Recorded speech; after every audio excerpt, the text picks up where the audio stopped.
Sebanyak 94 jemaah calon haji dari Kota Mobagu siap diberangkatkan ke Tanah Suci untuk menunaikan rukun Islam yang kelima. Jemaah Kota Mobagu ini akan tergabung dalam kloter 13.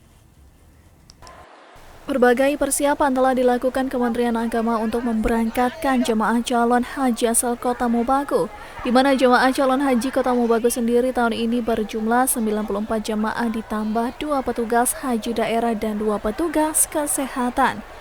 Jemaah calon haji asal Kota Mobagu akan tergabung dalam kloter 13 dan hari ini diberangkatkan menuju Asrama Haji Manado menggunakan 8 armada minibus untuk selanjutnya dijadwalkan berangkat ke Tanah Suci pada 25 Mei nanti melalui embarkasi Balikpapan. Alhamdulillah tahun ini berjumlah 94 jamaah, terdiri dari 60 jamaah perempuan dan 34 jamaah calon haji laki-laki. Total berjumlah 94. Khusus Kota Mobagu tahun ini juga ketambahan 4 orang petugas, 2 PHD asal Kota Mobagu dan 2 orang petugas haji kesehatan.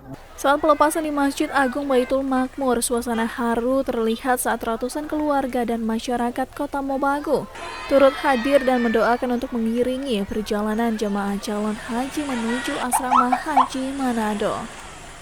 Dari Kota Mobagu, tim liputan Kawanwa TV melaporkan.